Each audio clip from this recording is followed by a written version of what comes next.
Discuss about the crossing over class. और हमने start किया था टॉपिक जीन लिंकेज का क्लास। जीन लिंकेज का कॉन्सेप्ट कुछ ऐसे था कि आपके पास जो फिजिकल एसोसिएशन है दो जीन्स के दरमियान या जो भी क्रोमोसोम के ऊपर जितनी जीन्स हैं उनका आपस में जो ताल्लुक होता है उसको हम जीन लिंकेज बोलते हैं। अब जितना जीन लिंकेज स्ट्रॉन्ग होगा, जितनी एसोसिएशन बहुत क्लोज होगी, उतना ही लिंकेज बहुत स्ट्रॉन्ग होगा, और जितना लिंकेज बहुत स्ट्रॉन्ग होगा उतना उनका आपस से एक दूसरे से अलग होना डिफिकल्ट हो जाता है क्लास। बट आज जो हम टॉपिक डिस्कस करने लगे हैं इसके अंदर ये होगा कि जीन अपनी मर्जी से किसी भी एलील के साथ जो पेयर अप कर हो सकती हैं और उसके साथ पार्टनर के साथ जो है वो चेंज हो जाती है। एक कैरेक्टर के साथ जो एक एलील है वो दूसरे कैरेक्टर के साथ जो है फिक्स नहीं होती। दो जीन्स का आपस में कोई लिंक नहीं होगा बल्कि आपस में अपनी मर्जी से वो एक दूसरे से ताल्लुक बनाती हैं। उस फिनोमिना को हम बोलते हैं क्रॉसिंग ओवर। बेसिकली आपके पास जो जीन लिंकेज है और जो क्रॉसिंग ओवर है वो एक दूसरे से अपोजिट कॉन्सेप्ट्स हैं। जीन लिंकेज के अंदर कोई भी फ्रीक्वेंसी रिकॉम्बिनेशन नहीं होती, कोई भी नई फिनोटाइप नहीं बनती, बल्कि पेरेंटल टाइप ही फॉलो की जाती है। आगे जितने भी ऑफस्प्रिंग होंगे उनके अंदर वही फिनोटाइप होगी, पेरेंट की फिनोटाइप अपीयर होती रहेगी। लेकिन अगर आप बोलते हैं कि क्रॉसिंग ओवर है तो फिर नई फिनोटाइप अराइज होंगी, रिकॉम्बिनेशन आएगी, फ्रीक्वेंसी जो है वो आपके पास नई फिनोटाइप की जो है वो फ्रीक्वेंसी आपको अपीयर होगी, और जो पेरेंट्स हैं उनसे जो उनके ऑफस्प्रिंग है वो थोड़े बहुत उनसे जो है वो चेंज आपको नजर आएंगे। फॉर एग्जाम्पल इसका कॉन्सेप्ट भी ऐसे ले लेते हैं कि आपके पास एक जो है वो फिनोटाइप आ रही थी ब्लैक कलर की और दूसरी ब्राउन कलर की, ब्राउन आइज के साथ ब्लैक आइज के साथ उनका लेंस का कलर आ रहा था। दो पेरेंट्स थे और अगर लिंकेज होगा तो फिर उनके अंदर क्या होगा कि ब्राउन के साथ अगर हम लेबल करते हैं, ब्राउन के साथ जो उसके लेंस का कलर है वो ब्राउन के साथ लेबल कर देते हैं, उसकी स्किन का जो है वो लाइट कलर है, स्किन फेयर कलर है, तो फिर जितनी ब्राउन आईज आती जाएंगी उनके साथ उन बच्चों का जो कलर होगा वो फेयर होगा क्लास। लेकिन अगर आप बोलते हैं कि उनकी कोई एसोसिएशन नहीं है तो फिर क्या होगा कि जो ब्राउन आईज हैं वो डार्कर कलर के साथ भी अपीयर होंगी और ब्राउन आईज जो है वो फेयर कलर के साथ भी उतनी ही परसेंटेज के साथ अपीयर हो सकती हैं। उसको हम बोलेंगे उस फिनोमिना को कि ये जो मियोसिस थी उसके अंदर इनके अंदर क्रॉसिंग ओवर हुई, और क्रॉसिंग ओवर रिकॉम्बिनेशन हुई, क्रोमोसोम ने अपना पार्ट एक्सचेंज किया, जीन को एक्सचेंज किया, जिसकी वजह से जो नई फिनोटाइप अराइज हुई हैं। और जब नई फिनोटाइप अराइज होती हैं तो हम बोलते हैं कि इसके अंदर क्या हुआ, जीन्स इंडिपेंडेंटली असॉर्ट हुई हैं। दैट मीन मेंडल का जो लॉ ऑफ इनहेरिटेंस है, सेकंड लॉ ऑफ इनहेरिटेंस, वो फॉलो होता है क्रॉसिंग ओवर के अंदर। अगर लिंकेज होगा तो फिर क्रॉसिंग ओवर नहीं होती, और क्रॉसिंग ओवर नहीं होगी तो फिर लॉ ऑफ इंडिपेंडेंट असॉर्टमेंट भी नहीं फॉलो होता क्लास। आज इस कॉन्सेप्ट को क्लियर करते हैं। उससे पहले वहीं से स्टार्ट करते हैं कि जो क्रोमोसोम है, लेट्स सपोज ये आपके पास मैंने लेबल किया एक क्रोमोसोम है, क्रोमोसोम नंबर हम लेबल कर देते हैं 1 है, और इसके अंदर जो जीन्स हैं वो मौजूद हैं। एक जीन नंबर ए है, ठीक है, जिसको हमने लेबल किया ए जीन है, उसके साथ ही बी जीन उसके साथ मौजूद है, फिर उनकी डिस्टेंस पे सी जीन है, ठीक है, देन आपके पास डी है और ई है। इन दोनों का अगर आप ए और बी का लिंक देखते हैं क्लास, इनका एसोसिएशन देखते हैं तो बहुत क्लोज है, और अगर आप ए और ई का डिस्टेंस फाइंड आउट करते हैं तो इनका जो लिंकेज है वो क्या होगा, वेरी वीक है। अब इसके अंदर क्या होगा, जो क्रॉसिंग ओवर के चांसेस हैं इन दोनों के अंदर क्रॉसिंग ओवर के चांसेस बहुत कम होते हैं क्लास। बट जब आप इसके साथ लेबल करेंगे, दूसरा कोई नॉन सिस्टर क्रोमेटिड इसके साथ मैच होता है तो फिर ये अपना पार्ट एक्सचेंज करेगी, रिकॉम्बिनेशन फ्रीक्वेंसी, तब उसके लिए चांसेस जो है वो आपके पास ज्यादा से ज्यादा होंगे क्लास। ये तो हो गया उसका इंट्रोडक्शन। जब आपके पास क्रॉसिंग ओवर थॉमस हंट ने फॉलो की थी और इसने जब दो फ्लाइज को क्रॉस किया ना क्लास, तो उसने उसको जो एक्सपेक्टेड रिजल्ट थे, यानी उसके पिछले क्रॉस के मुताबिक उसका रिजल्ट जो उसको आया था वो था 1:1। That mean parental generation he offspring के अंदर पेरेंटल फिनोटाइप ही अपीयर हो रही थी, यानी कि जो आपके पास ग्रे बॉडी थी उसके साथ नॉर्मल विंग्स आ रहे थे, और जो ब्लैक बॉडी थी उसके साथ वेस्टिजियल विंग्स आ रहे थे। ये पेरेंटल जो है वो फिनोटाइप थी, और जितने ऑफस्प्रिंग आए थे उन सब के दरमियान जो यही वाली फिनोटाइप अपीयर हुई थी। और ये जो फिनोटाइप अपीयर हुई थी उसके बाद, इस रिजल्ट के बाद उसने ये दिया कि जो मेरा नेक्स्ट क्रॉस है, यानी उसने दोबारा एक क्रॉस किया, उस क्रॉस के अंदर उसको रिजल्ट क्या आना चाहिए था, 1:1, मतलब पेरेंटल फिनोटाइप ही उन सारे क्रॉसेस के अंदर उसको नजर आनी चाहिए थी। बट हुआ क्या, उसके अगेंस्ट रिजल्ट मिला, और उसका रिजल्ट क्या आया, law of independent assortment, Mendelian inheritance के अकॉर्डिंग 1:1:1। दैट मीन 1% अगर आपके पास टोटल प्रोजनी है तो उसके अंदर पेरेंटल टाइप भी आएगी, रिसेसिव पेरेंट्स की फिनोटाइप भी आएगी और डोमिनेंट पेरेंट की फिनोटाइप भी आएगी, लेकिन उसके दरमियान में 2 रिकॉम्बिनेंट फ्रीक्वेंसी भी उसको मिली थी, तो उसने जो रिजल्ट उसका फाइनली उसको मिला वो क्या था, 1:1:1 के साथ। क्लास ये क्या चीज है आपके पास, कैसे क्रॉसिंग ओवर होती है, इसको हम जो है वो डिस्कस करते हैं कि आपके पास लेट्स यहाँ पे जीन लिंकेज देखते हैं कि आपके पास 4 क्रोमोसोम है, टेट्राड है ड्यूरिंग मियोसिस, ठीक है, जब हो रही होती है गैमीट्स के अंदर, तो उस टाइम में हर एक जो क्रोमोसोम होता है उसकी जीन की डुप्लीकेशन होती है, डीएनए अपने आप को डबल करता है क्लास, और जब डबल करता है तो जो उसके मॉर्फोलॉजिकली सिमिलर क्रोमोसोम्स होते हैं वो क्या करेंगे, एक दूसरे के साथ पेयर करने की कोशिश करते हैं, और उस कंडीशन को हम बोलते हैं, इस तरह की कंडीशन जब आपको मिलेगी तो उसको हम क्या बोलते हैं कि ये होमोलगस क्रोमोसोम के साथ ये क्या है, टेट्राड है क्लास। और टेट्राड या बाइवेलेंट जब बनते हैं उस टाइम में क्रॉसिंग ओवर के चांसेस एक्सपेक्टेड होते हैं। अगर इनके दरमियान ये जीन्स आ रही हैं तो फिर ये अपने आप को एक्सचेंज नहीं करेंगे, लेकिन अगर उन दोनों के दरमियान, दोनों क्रोमोसोम के ऊपर जो जीन्स हैं उनका एक दूसरे के साथ डिस्टेंस बहुत ज्यादा है, तो उसको वो क्या करेंगे, वो एक दूसरे के साथ पार्ट एक्सचेंज करते हैं। अगर हम यहाँ पे अपना जो है वो कॉन्सेप्ट क्लियर करते हैं कि एक क्रोमोसोम आपके पास जीन के साथ है, इन्हीं के साथ हम करके देखते हैं कि बी पॉजिटिव वीजी पॉजिटिव के साथ आया, ये उसके अंदर जो ऑफस्प्रिंग था उसके अंदर जो जीनोटाइप आ रही थी वो कुछ यूं थी, दूसरी उसके बाद जो जीनोटाइप आ रही थी वो बी और वीजी था, ठीक है, हेट्रोजाइगस था। अब इस जो ऑफस्प्रिंग है इसने अपना अपना पेयर बनाया, पेयर बनाएगा तो क्या होगा कि इसके साथ ही एक पेयर बनेगा बी पॉजिटिव का, दूसरा उसके साथ, ये उसके डीएनए की डुप्लीकेशन हो रही है इंटरफेस के अंदर, तो यहाँ पे क्या होगा कि इसने अपना पेयर बनाया बी और वीजी। अगर ये स्ट्रॉन्ग लिंकेज हुआ, एसोसिएशन स्ट्रॉन्ग हुई, तो फिर जितने भी आपके गैमिट्स बनेंगे, नेक्स्ट एक्सपेक्टेड जो गैमिट्स होंगे वो बी और वीजी पॉजिटिव के साथ होंगे class, B positive VG positive, B positive VG positive, और दूसरा जो आपके पास जो गैमिट आएगा वो बी वीजी, ठीक है। तो इसमें यह है कि जब इस तरह के गैमिट्स आपको मिलेंगे तो रिजल्टेंट जितने भी गैमिट्स आपस में एक दूसरे के साथ क्रॉस होंगे तो आपके पास जो जनरेशन आएगी वो पेरेंटल टाइप आएगी, उनकी फिनोटाइप पेरेंट्स की तरह होगी क्लास। अब आते हैं कि ये जो आपके पास अगर इन केस इनके दरमियान एसोसिएशन बहुत वीक है क्लास, बहुत ज्यादा वीक है, बहुत ज्यादा वीक होने का मतलब कि इसके अंदर जो इसका इसके साथ जो ताल्लुक बन रहा है, इसका इसके ऊपर जो इफेक्ट बन रहा है, इसका इसके साथ जो अट्रैक्शन बन रही है वो बहुत कम हो रही है, तो तब क्या होगा आपके पास कि जब ये दोनों नॉन सिस्टर क्रोमेटिड्स हैं, सॉरी, और जब आप इन दोनों की बात करते हैं ये भी आपस में क्या है, सिस्टर हैं, क्योंकि इनमें दोनों में जो जीन्स हैं उनकी टाइप सेम है, लेकिन यहाँ पे आप देखें कि इन दोनों की एलील्स डिफरेंट है, ये और ये जो हैं ये नॉन सिस्टर क्रोमेटिड्स होते हैं क्लास, और नॉन सिस्टर क्रोमेटिड के दरमियान ही क्रॉस ओवर होता है, एक्सचेंज होता है। वो क्यों होता है, सिस्टर के दरमियान अगर होगा भी सही ना क्लास एक्सचेंज तो कोई फायदा नहीं है, वीजी पॉजिटिव वीजी के साथ क्रॉस होगा, वीजी पॉजिटिव के साथ no effect, no new phenotype, but in case अगर आपके पास हेट्रोजाइगस कंडीशन है और वीजी पॉजिटिव वीजी के साथ एक्सचेंज हो रहा है तो फिर आपके पास रिकॉम्बिनेशन फ्रीक्वेंसी आएगी। दैट मीन यहां से आपके पास ये क्रोमोसोम एक दूसरे के साथ क्रॉस हुआ, जब ये क्रॉस होगा अपना पार्ट एक्सचेंज करेगा तो वीजी पॉजिटिव किधर शिफ्ट हो जाएगी, ये तब होगा आपके पास जब आपके पास लिंकेज बहुत वीक है, एसोसिएशन बहुत वीक है। इस टाइम में क्या होगा, ये अपने साथ एक दूसरे के साथ एक्सचेंज करेंगे और रिजल्टेंट जो आपके गैमिट्स बनेंगे इसकी प्रोजनी के अंदर वो क्या बनेंगे कि एक बनेगा B positive VG positive, this one, ठीक है, दूसरा आपके पास बी वीजी, ठीक है। अब इसके दरमियान देखें, ये आपके पास बी पॉजिटिव है और यहाँ पे आपके पास दूसरा उसके साथ पार्ट क्या आ जाएगा, वीजी, होना क्या चाहिए था वीजी पॉजिटिव, बट एक्सचेंज होने की वजह से वहां पे रिकॉम्बिनेशन आ गई और रिकॉम्बिनेशन की वजह से वहां पे आपके पास जो है वो पेरेंटल टाइप जो है वो चेंज हो गई।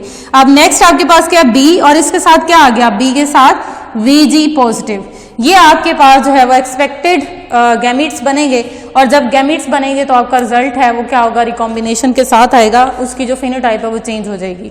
अब हम इस पूरे जितनी भी डिस्कशन है उसको हम क्लियर करते हैं with the help of cross, और उसके अंदर आप देखें कि वे फिर डाइहाइब्रिड क्रॉस लिया उसने, डाइहाइब्रिड क्रॉस करते हुए उसने सबसे पहले वाइल्ड टाइप थी और म्यूटेंट टाइप थी। वाइल्ड टाइप को उसने क्रॉस किया, वाइल्ड टाइप होमोजाइगस डोमिनेंट को वाइल्ड टाइप होमोजाइगस रिसेसिव के साथ क्रॉस किया।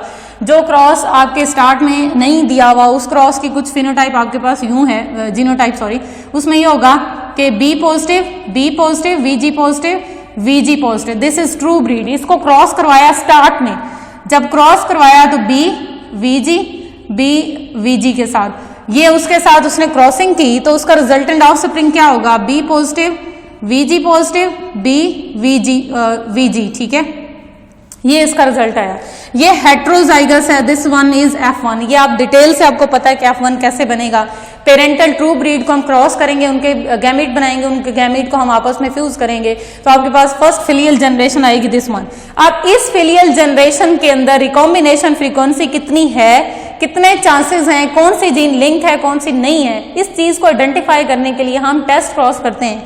और टेस्ट क्रॉस के अंदर क्या होता है कि जो आपके पास F1 जनरेशन का हेट्रोजाइगस इंडिविजुअल है, ऑफस्प्रिंग है, उसको हम क्रॉस किसके साथ करते हैं, उसके रिसेसिव पेरेंट के साथ। यहाँ पे मैंने आपके पास यही चीज लिखी है कि म्यूटेंट टाइप आपके पास क्या है, जो ये क्रॉस है, ये आपके पास फीमेल है हेट्रोजाइगस, और इसके साथ ये आपके पास क्या है, होमोजाइगस रिसेसिव पेरेंट है, मेल जो है वो फ्लाई होगा। इन दोनों फ्लाइज को जब उन्होंने क्रॉस किया, तो क्रॉस करने के बाद उनके अंदर जो एक्सपेक्टेड गैमीट्स बनते हैं क्लास, वो कैसे होंगे, एक्सपेक्टेड गैमीट्स आपके पास ये B positive, VG positive 1 gamete, B positive VG second gamete, B और वीजी पॉजिटिव थर्ड टाइप है, और बी वीजी। ये तब बने हैं जब रिकॉम्बिनेशन हुई है, क्रॉस ओवर हुआ है। कैसे होगा कि बी पॉजिटिव के पास 100% चांसेस हैं कि वो वीजी पॉजिटिव यानी कि नॉर्मल विंग्स जो है वो जीन के साथ भी अपना पेयर बना सकता है, और उसके पास 100% चांसेस हैं कि वो जो उसके साथ ग्रे कलर है उसका वो किसके साथ जाएगा, नॉर्मल उसके वेस्टिजियल विंग्स के साथ भी जा सकता है। तो यहाँ पे इसी चीज को क्लियर करने की कोशिश की है कि B VG positive, B VG, this one having the 100% chances and have independent assortment with the second trait fusion, उसके साथ वो कॉम्बिनेशन में जा सकता है। उसके बाद ये बी है, इस बी के पास 100% चांसेस हैं कि वो नॉर्मल विंग के साथ भी जा सकता है, वेस्टिजियल विंग के साथ भी जा सकता है। तो इसलिए यहाँ पे ये दो जो गैमीट एक्सपेक्टेड गैमीट आएंगे उसका रिजल्ट है क्लास। अब आते हैं कि जो सेकंड वाला आपके पास रिसेसिव पेरेंट है उसके गैमीट कैसे बनेंगे, बी वीजी, बी वीजी, ठीक है, लाइक इसके साथ भी क्रॉस अपना पेयर बना सकता है, इसके साथ भी उतने ही चांसेस के साथ पेयर बना सकता है, बट इसके अंदर फिनोटाइप कोई जीन्स के अंदर कोई चेंज नहीं है, कोई डोमिनेंट नहीं है जीन, इसलिए सारे रिसेसिव हैं। तो जब सब रिसेसिव होंगे तो एक्सपेक्टेड आपके पास जो गैमीट्स हैं वो ऑल आर अलाइक, सारे के सारे क्या होंगे, सेम होंगे। अब आते हैं क्लास, ये जो आपके पास पुनेट स्क्वायर हमने बनाया और इसके अंदर आप ये चारों गैमीट लेंगे, इन चारों गैमीट के साथ क्रॉस करेंगे तो आपको सेम रिजल्ट मिलेगा। इसलिए हमने यहाँ पे सिर्फ एक क्रॉस किया है क्योंकि सबका रिजल्ट सेम है। वो क्यों है, क्योंकि यहाँ पे आपके पास जो रिसेसिव पेरेंट है उसके गैमीट सारे के सारे अलाइक हैं, और जब वो सारे गैमीट एक जैसे हैं क्लास तो उसकी वजह से क्या होगा, सारे के सारे रिजल्ट आपको क्या होगा, यही रिजल्ट आपको रिपीट होगा। तो इसलिए हमने यहाँ पे एक जो है वो रिजल्ट लिखा है। अब ये आपके पास जो है वो फीमेल्स हैं और ये आपके पास क्या है, ये फीमेल यानी ओवम है और ये क्या है, स्पर्म्स हैं। अब इन्होंने क्या करना है, फ्यूज करना है। जब B VG, B positive VG positive के साथ क्रॉस होगा तो ये आपके पास कॉम्बिनेशन बनेगा, this one is parental type, ठीक हो गया। ये हमारे पास जो रिजल्ट, ये सारी की सारी है, इसका रिजल्ट आया पेरेंट के अंदर, यानी जो पहला ऑफस्प्रिंग का चांसेस आते हैं वो पेरेंट्स के साथ बनते हैं। फिर आपके पास जो नेक्स्ट है बी और वीजी, बी वीजी के साथ बी पॉजिटिव, वीजी के साथ सॉरी जब क्रॉस होगा तो आपके पास ये रिजल्ट आएगा। और ये रिजल्ट क्या आपको इंडिकेट कर रहा है, ये इंडिकेट कर रहा है कि आपके पास रिकॉम्बिनेशन है। ये वो फिनोटाइप है जो पेरेंट्स के अंदर मौजूद नहीं है, इसको हम लेबल कर देते हैं रिकॉम्बिनेशन के साथ, आर के साथ। नेक्स्ट आपके पास जो बी वीजी था, इसने थर्ड वाले ओवम के साथ अगर फ्यूज किया तो जो ऑफस्प्रिंग होगा उसके अंदर क्या होगा, बी वीजी, बी वीजी। ये भी ऐसी फिनोटाइप है जो पेरेंट्स के अंदर मौजूद नहीं है, ये सेकंड टाइप रिकॉम्बिनेशन, इसको हम लेबल करते हैं आर से। लास्ट पे आपके पास आ रहा है, यहाँ पे BVG है, यहाँ पे भी BVG है, और जब ये दोनों आपस में क्रॉस होते हैं तो आपके पास अगेन क्या आ जाएगी, पेरेंटल फिनोटाइप आएगी, रिसेसिव, और इसको हम लेबल कर लेते हैं P से। यहां तक क्लियर क्लास। अब आते हैं कि ये आपके पास, अब लेट्स सपोज हमारे पास जो प्रोजनी आई वो टोटल 100 ऑफस्प्रिंग्स आए, लेट्स सपोज टोटल 100 आपके पास इंडिविजुअल्स बने, ऑफस्प्रिंग बने, किसकी वजह से, टेस्ट क्रॉस करने की वजह से, और उसके अंदर मैक्सिमम चांसेस क्या होते हैं हमारे पास पेरेंटल टाइप के आने के होते हैं, और मिनिमम चांसेस होते हैं वो उसकी न्यू रिकॉम्बिनेशन के। तो हम इसलिए 100 अगर हम टोटल प्रोजनी लिखते हैं तो इसके साथ क्या होगा कि उसमें से जो 30 हैं आपके पास वो डोमिनेंट फिनोटाइप के साथ आपको फ्लाइज मिलेंगी, और 30 आपको रिसेसिव फिनोटाइप के साथ फ्लाइज मिलेंगी। फिर उसने ये देखा कि बाकी जो उसमें से 30, 30, 60 और बाकी जो 40 फ्लाइज बची हैं उनके अंदर रिकॉम्बिनेशन है, और उनके अंदर रिकॉम्बिनेशन में 20% एक रिकॉम्बिनेंट है, 20% एक रिकॉम्बिनेंट है। ये आपके पास कौन से आए, कैसे पता चला ये 30% है? इन जो फ्लाइज थी इनके जो कलर था वो ग्रे था, और उसके साथ उनके जो विंग्स थे वो नॉर्मल थे, ग्रे नॉर्मल।